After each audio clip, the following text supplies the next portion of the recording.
What's up, YouTube? It's Joel with your stimulus check and news update as of November the 29th. And I just want to first say how thankful I am for every viewer and subscriber on this channel.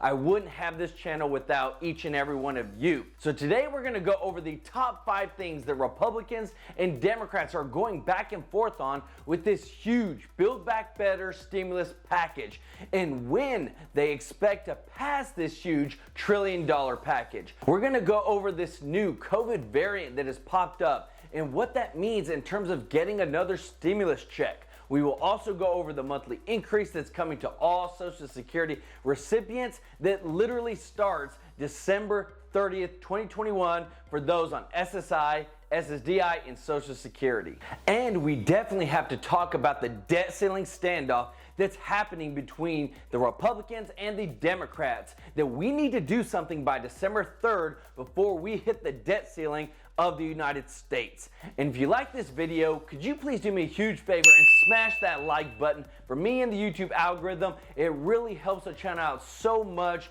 and it means a lot to me, and it makes this world a better place. And please, if anyone asks you for personal info or to contact them on WhatsApp or by text, it's fake. Please don't do it. So let's get right into this. They are going back and forth between the Republicans and the Democrats right now concerning the debt ceiling and the Build Back Better plan. Now, some are wanting to pass this by Christmas, but there are still some concerns. So there are 5 things that are at the center of these issues and getting another huge stimulus bill passed that we're going to go over. So number 1 is inflation. People traveled big time for Thanksgiving and they ate a lot of turkey and ham. And the prices were higher big time for both of those, and people have really been feeling it. According to October's Consumer Price Index, they recorded a 6.2% year-over-year increase, which was basically the largest jump in 30 years. There was a recent survey from Navigator Research that found that 92% of voters are concerned that inflation will climb in the next coming month. And in an NBC News poll, they found that Republicans hold a 24-point edge over Democrats on which party better handles inflation. So right now, Republicans are targeting Biden over this as well as the Democrats. But according to a recent ABC News/Washington Post poll, Biden's poll numbers are dropping, with 55% of Americans disapproving of his handling of the economy and 50% blaming Biden directly for inflation. So right now, to help out with gas, Biden has released 50 million barrels from the U.S. Strategic Oil Reserve, which sounds great. It is great in a sense, but Americans use 8.05 million barrels of gas per day, according to the United States Energy Information Administration. So we might go through these pretty quick, but concerning food, because everybody's got to eat, right? Well, nothing's actually been done concerning combating the rising food prices, and what sucks is that these are everyday items that the majority of Americans use and are now paying a lot more for because of the pandemic, because of inflation. So let me know if you're dealing with these issues concerning food or gas in the comment section, and we can talk about it right there.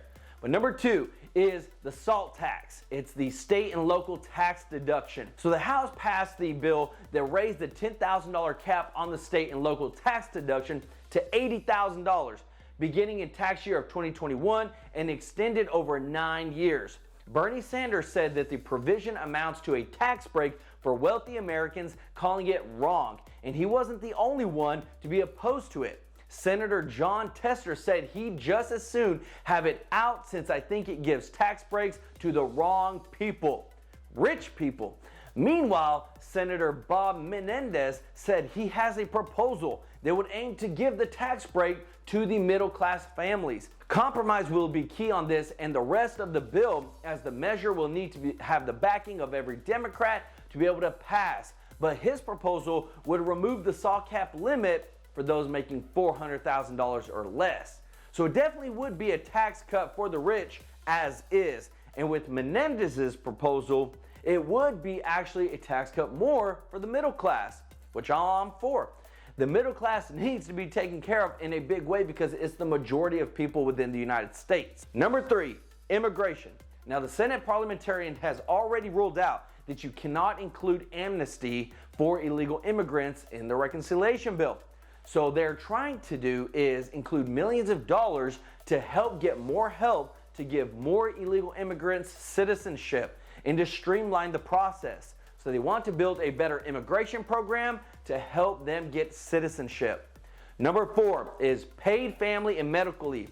So the House Democrats already have approved for 4 weeks of paid family and medical leave, but that's as far as that idea probably is going to go, because there's one person standing in the way, Joe Manchin, who in the Senate is opposed to this huge idea, this huge part of the bill, because it costs $200 billion. He insisted that it should be done in a bipartisan way, and that instead of going through the reconciliation process. So Democrats are wanting to get a lot of this done and push through, but because it's a reconciliation, they may not get all that. So Manchin's Democratic colleague, Senator Kirsten Gillibrand, has been trying to bring him on the same page of getting the paid medical leave passed in the bill. But they've been continuing to talk and go back and forth, but he does not want it. But she says she's going to keep conversating with him to see if she can get him on board. Now remember, Joe Manchin's vote is key on getting this bill passed. And if this becomes a true sticking point, they will remove it in a heartbeat to get the other part, the majority part of this stimulus package passed. Number 5, this is the big one, the debt ceiling. So this is basically becoming a game of chicken between the Republicans and the Democrats.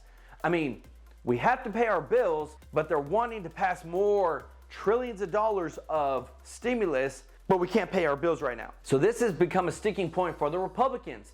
So if we can't pay our bills as a nation, then millions of Americans, especially those on Social Security, cannot get their monthly check. And experts say that a debt default would disrupt state spending plans and threaten social programs that affect millions of Americans. So the federal government provides about $750 billion in annual aid to states, funding programs ranging from Medicaid, which covers about 75 million Americans, to food stamps that's used by about 42 million households in the U.S. Now, this also includes funding for schools, roads, transportation, and other types of housing programs for low-income families.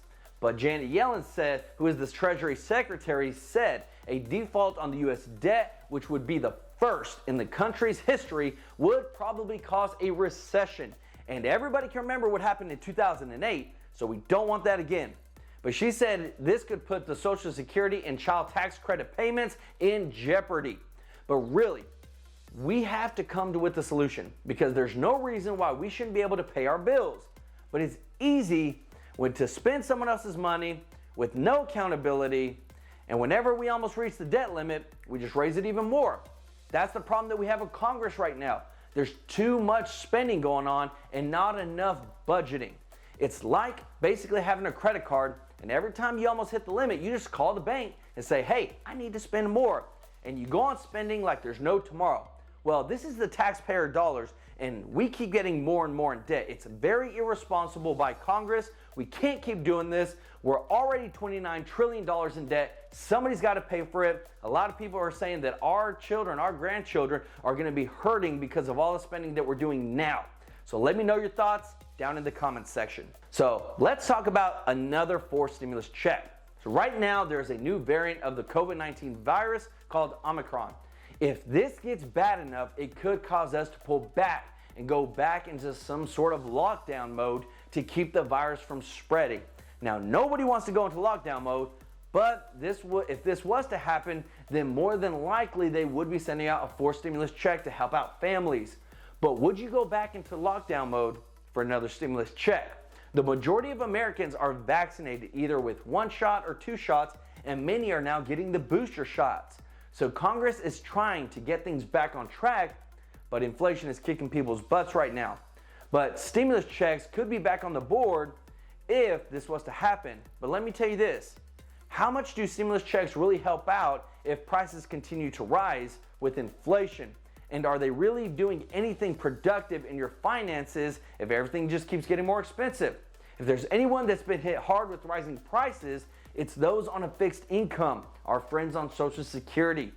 But good news is that the rising payments for those on Social Security are about to see their monthly increase real soon. If you're on Supplemental Security Income, SSI, December 30th, 2021, around 8 million SSI recipients will see their first payments based upon the 2022 cost of living adjustments that will be hitting their bank accounts. So the new federal payment standard for SSI monthly checks will be $841 for individuals, $1,261 for couples, and this would basically be an increase of $47 and $70 for each individual and couple. For those on Social Security, the estimated average for a retired worker will be about a $92 increase that will be beginning paid out in January. This would bring the new average up to $1,657. So the maximum monthly payment for those who will reach full retirement in the age of 2022 will be $3,345.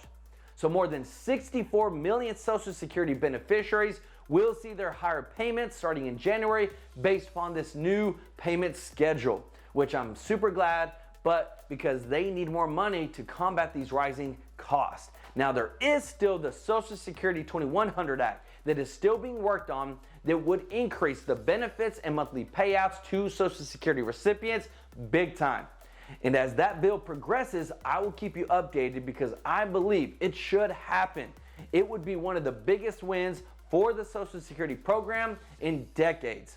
So let me know your thoughts about all that in the comment section. We can talk about it from there. But remember, this is an investing channel about life, news, personal growth, finances, health, and all. And if you want to grow your finances, use my links down in the description, get you 2 free stocks with Webull or 2 free stocks with Robinhood worth up to hundreds and hundreds of dollars, and start letting your money work for you. But this is free to start, and this gets you to start building your wealth and let your money grow for you. It's free. Let me know which free stocks you get in the comments section, but I have to tell you that it takes time to build wealth, but the best time to start is now. So please, don't hesitate. Don't try to hold off. If you can put some money back, start investing and seeing your money grow. But please don't forget to subscribe, like this video, and hit that notification bell to stay up to date on all stimulus and economic news that affects you, and learn how to build some wealth and hear the real news. This is Joe with True Life Investing. Until next time, peace out.